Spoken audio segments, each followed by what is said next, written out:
All right, welcome back. I know we took a little bit of a hiatus last week, but we're getting back on track, getting back after things. This week, I want to talk a little bit about album sequencing. I know that we as artists in the industry, the music industry as a whole, was getting away from albums and moving more towards singles, largely because of the way that people stream and consume music. Nobody's really sitting down to listen to a whole album nowadays, but uh, I guess it's an archaic art form at this point. But I want to talk a little bit about some of the different ways that artists have done it over the years, how I do it, and how that's been employed. So, for one thing, I'll start off, I guess, talking about my philosophy on the matter. So, I typically approach that I want the first song to kind of grab people and set the tone for the rest of the album. Not necessarily the most upbeat, definitely not the slowest, but just something that's going to set a good pace for the rest of the album and kind of grab people. I know, so if you look at Bob Dylan, his album Blonde on Blonde, which is one of my personal favorites, the opening track is very strange. It's Rainy Day Women, and then the next one is Pledging My Time, and both of these kind of have a somewhat playful vibe going on, but a little bit more brash. And then the rest of the song the rest of the album, he gets into this beautiful and melodic soundscape. And so I heard one person talk about it and was talking about how, like, the reason that he did that, the reason that him and the producers did that, Bob Johnston, they did that to kind of clear out, I guess, the people who weren't going to have the dedication to sit down and listen to the rest of the album. The people who were like, okay, they'd listen to the first song and be like, okay, this album's not that good, and then they'd throw it away.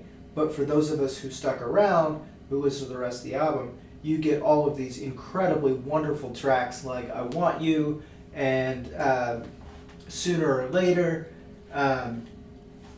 just some real bangers, Temporary, like Achilles, some real, like, and I feel like some of these tracks are a little underappreciated, but this is hands down one of my favorite albums.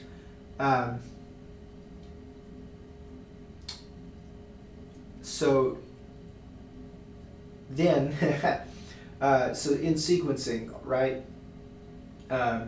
Once you kind of have people in, and once you have kind of set the tone for the rest of the album, and I know some people like that first track to not even be a full track. They'll have it like 30 seconds or a minute maybe of just nice little melodic instrumental, something to kind of ease people into the rest of the album. I kind of like a boot stomper, but that's just me. But in my opinion, the best songs on the albums should be the first and fifth, followed by the third and the last, which the last song, in my opinion, should leave people. It should be slow, right? So the whole album should be a journey, right? And it should be full of these little hills that kind of speed up and slow down and take people on this emotional journey. And so with that last one, you really want to kind of bring people back down and set them down gently, right? And leave them with this emotional feeling of completeness and satisfaction, but also with the feeling that they want to go back and listen to the album over again. The truly great albums definitely have that feel. I think it's Johnny Cash's 100 Highways. Here, let me look it up real quick. Johnny Cash, 100 Highways. One of my favorite albums also. We'll do track list. Sorry, again, we're shooting from the hip. There is no script here. Okay, so with Johnny Cash's 100 Highways, this is, like I said, this is one of my favorite ones. So he's got Help Me Lord, which is, I know I said that the first song shouldn't be slow, but he starts off with Help Me Lord and then goes into God's Gonna Cut You Down. Two very different songs as far as gentleness. You have this beautiful, gentle, you know, oh Lord, help me to walk another mile, just one more mile. I don't think I can make it on my own. This penitent and beautiful melodic, like, I might not make it, I need help, to like you better run on and tell somebody that God's gonna cut you down, because you can throw your rock and hide your hand, working in the dark against your fellow man, but as sure as God made black and white, what's done in the dark will be brought to the light. Like, just the polar opposites there, and but also like in this kind of religiosity, but also this like it sets this tone for the moral philosophy. And here we get into, this is really where I get into my philosophy on how the fifth song. So the fifth song on this album is Further On Up the Road. So the first song, you have Help Me Lord, the nice gentle, you know. Further On Up the Road is another heavyweight, I would say, and hands down my favorite song on the album. So me personally, I am really firm and really convinced that your fifth song, this very center of the album, should be the foundation. That is everything that the album should be built upon, in my opinion. That is the climax of your story, right? That is the high point in your story. And then so this one is 12 songs instead of 10. So the 10th song is Rose of My Heart, another beautiful song. But the last song, actually these last three are incredible, but the last song is I'm Free from the Chain Gang Now. And that's another one that just kind of leaves you with this feeling of freedom and of catharsis. And I think that's really what makes this album great, right? You have this beautifully melodic and penitent intro that gives way into this kind of like, you know, I'm a man on a mission, you know, gonna go out and tell everybody that you better get your life right because God's gonna cut you down. And then talking about, he goes into like the 309, talking about how, you know, when I die, put me in my box on the 309. And then goes from these two foot stompers, or I guess God's going to cut you down as a foot stomper, and then he kind of brings it back down a little bit with like a 309 kind of bluesy number. And then If You Could Read My Mind is it's this beautiful song from Gordon Lightfoot, this beautiful love song that I have always it's emotional and heartfelt, and definitely was a big influence on me, especially when I first started writing.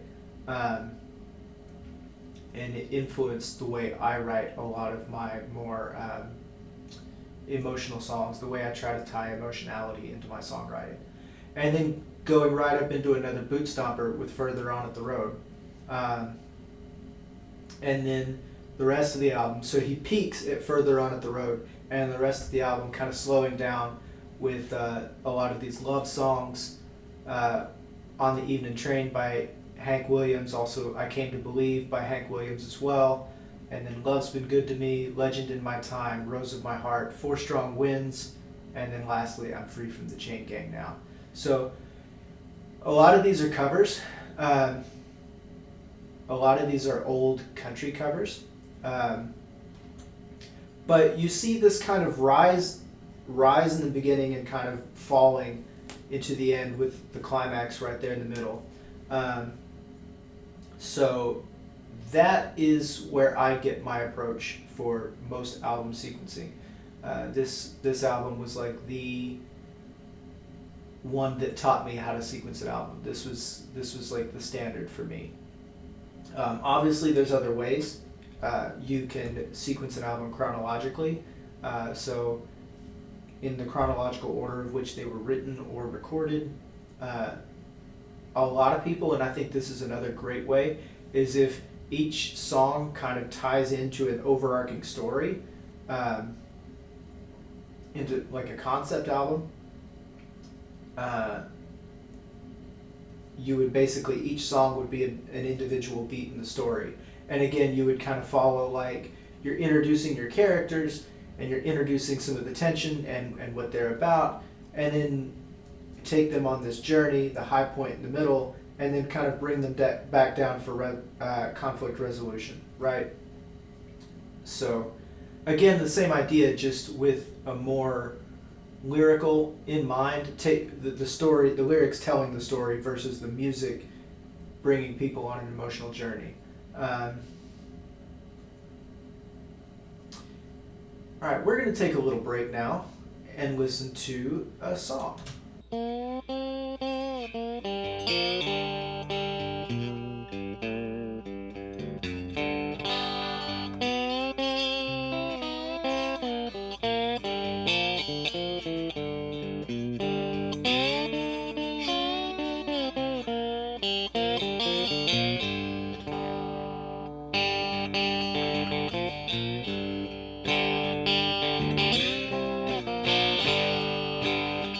Bring me my pistol, mama.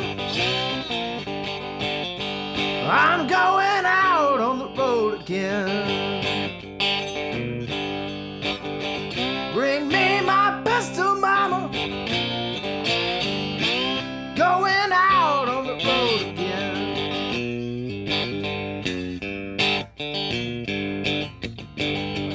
My guitar on my back, got the last nickel from your mojo sack. Can't hold me now. I'm down in Mississippi, Lord, in the Starkville City Jail. Down in Mississippi, Lord, in the Starkville City Jail. I was too tired to run a fight with no one to go my bail. Oh, help me, Lord. Gotta find me an old juke joint, make some money to pay my fine.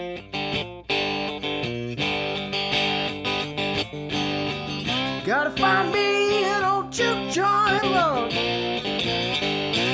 make some money to pay my fine.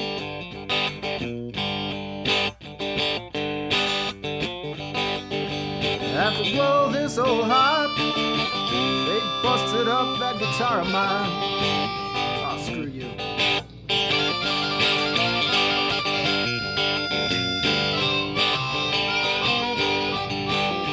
Somebody gonna get you, friend. Oh, Lord, like you got me. Somebody gonna do you, Lord, like you done me.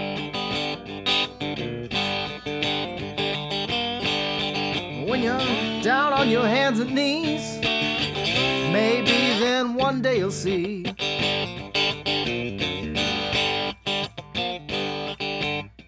$10 in my pocket, nothing left but to shed a tear. $10 in my pocket, enough for a sandwich and a beer.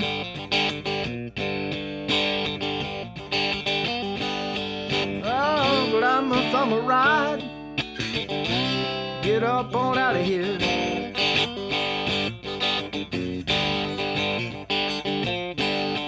Been to the top of every mountain, Lord, been to the bottom of the deep blue sea. Been to the top of the mountain. I've seen the bottom of the deep blue sea.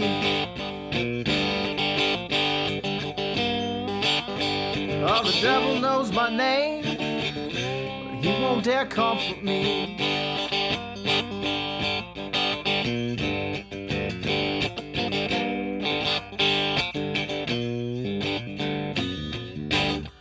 Bring me my things, mama. We're headed out on the road again. Bring me my pack now, mama. I'm headed out on the road again.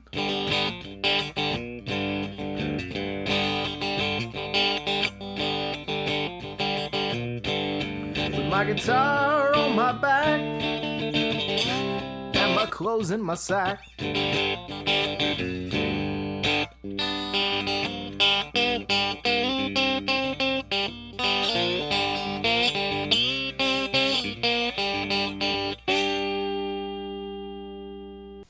All right, and we're back. So I have a little confession to make. Little ask your forgiveness, I suppose. So earlier, I know the mic sounds different now.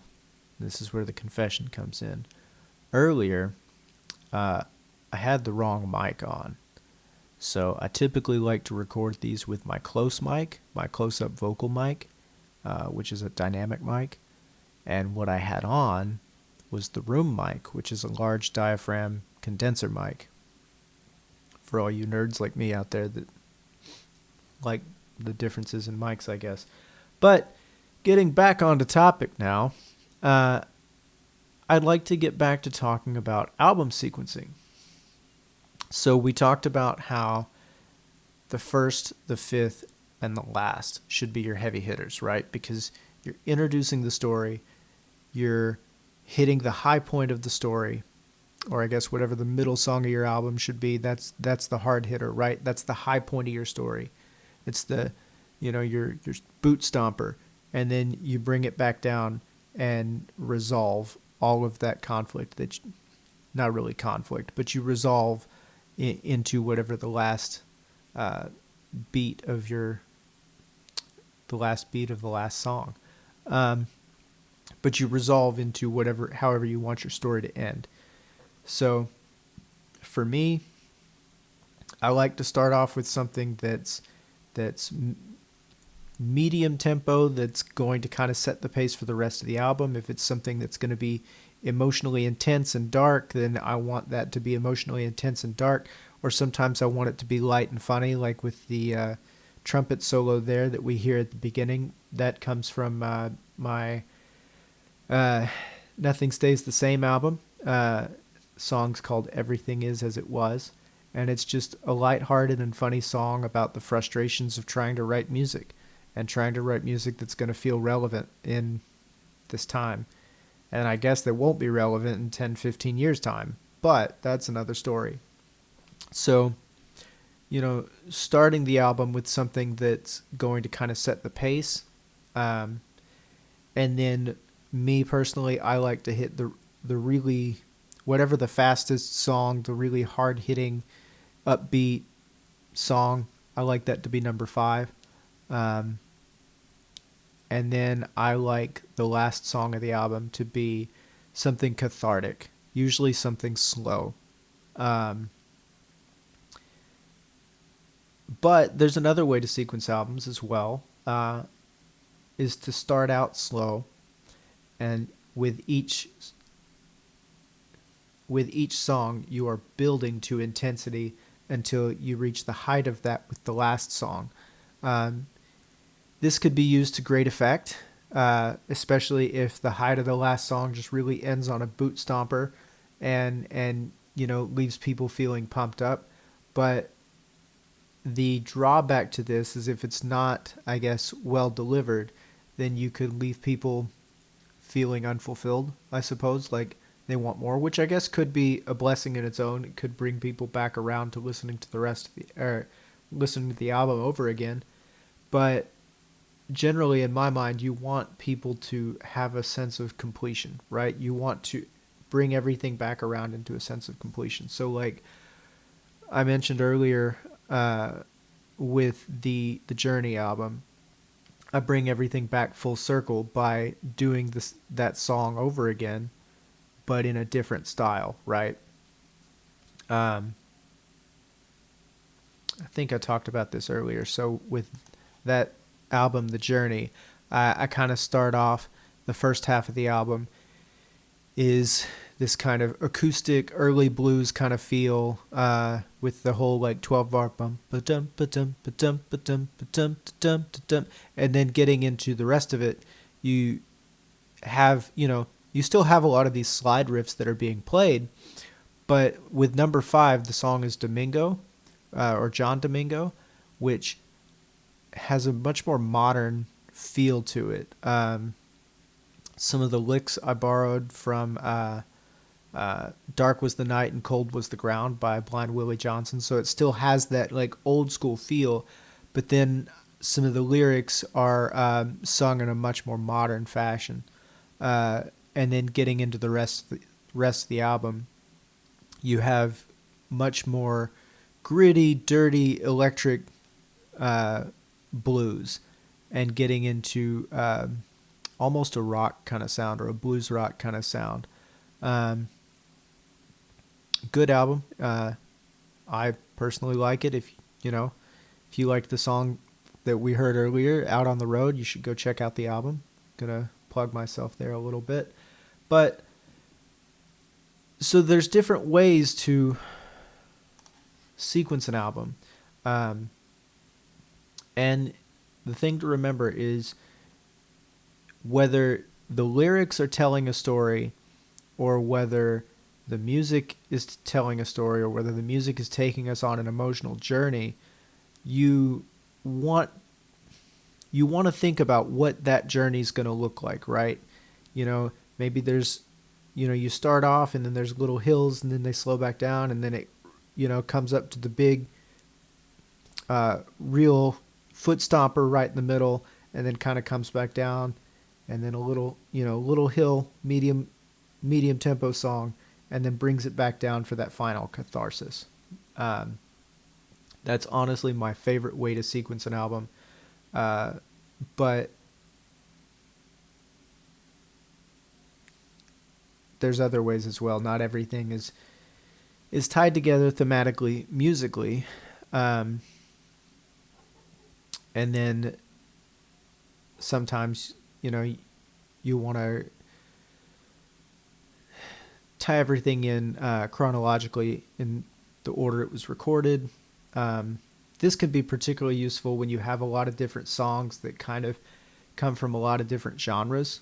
So maybe one song you're rapping and then the other song you're pulling from like an old jazz thing, or then the next song you're doing like this power twang country thing, and then you go into like a hard rock and then a blues, and maybe you're all over the place in the album, and that's the theme, is the versatility of it. And in that case, what you could do if you wanted to tie everything together is use a lyrical motif that kind of ties everything in and brings everything back around, and gives the album a little bit of cohesion.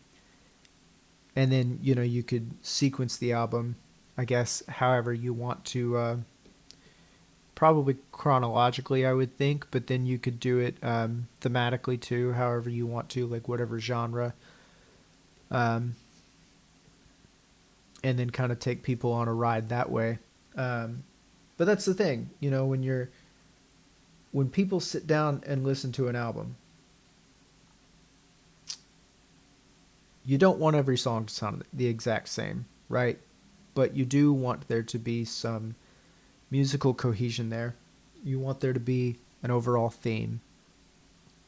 And then you want there to be a journey, a sort of journey with it. So that could be a lot of different things like we talked about earlier.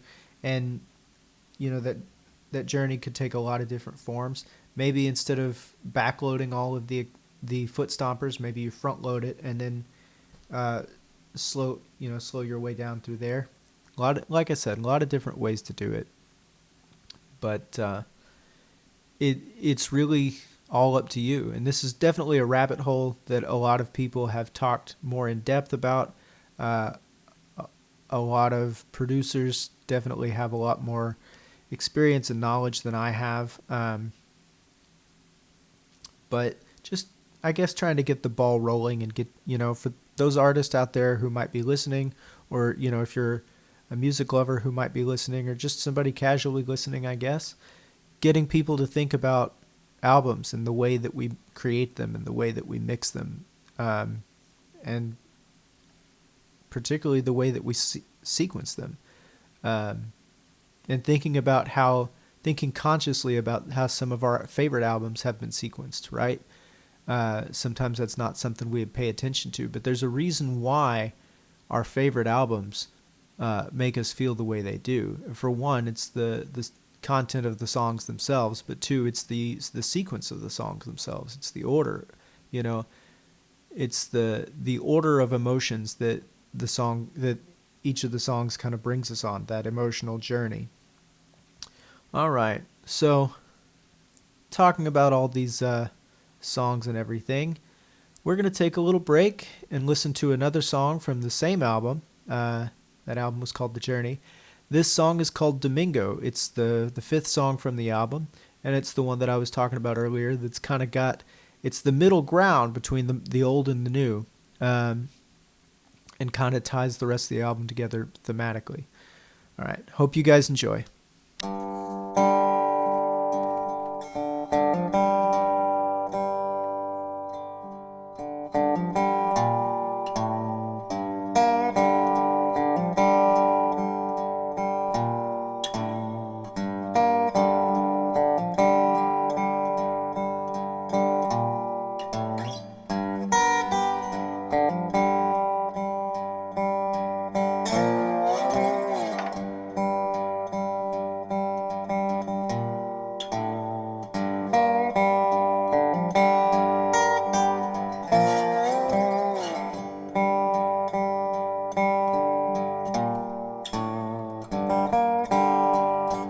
Dollar in my pocket and a mojo hand, going down to the river, gonna see a man. Some say he's got the power, others say he's a fraud. All I know is that his act is more than a facade.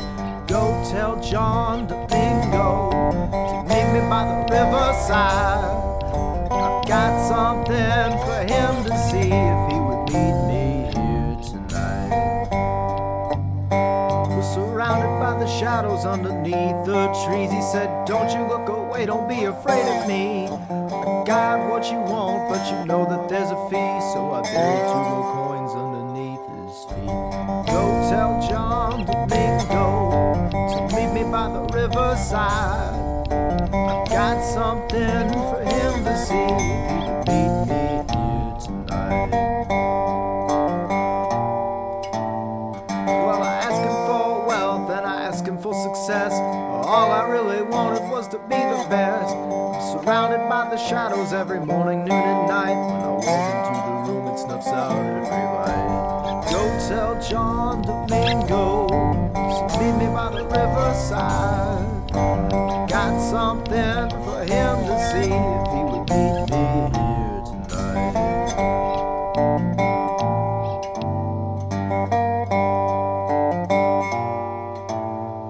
Well, I told him what had happened and I told him what went wrong. This is not what I wanted all along. He said, I gave you what you wanted, now it's time to pay, and they'll follow you around for the rest of your days.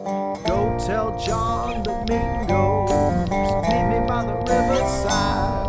I've got something for him to see if he would meet me here tonight.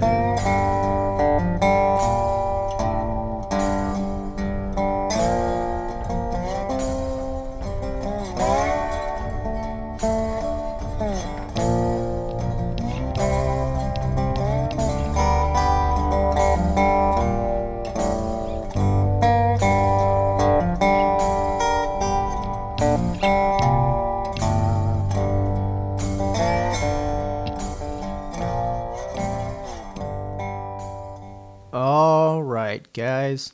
Well, it is that time, and I want to thank you guys for joining me on this little journey. I love our talks, and I hope you love them as much as I do. Sadly, we were out of time for tonight, and our talk has come to an end. But I hope you will join us next week.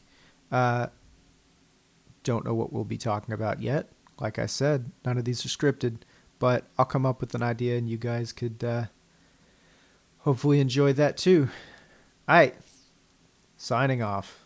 Sayonara.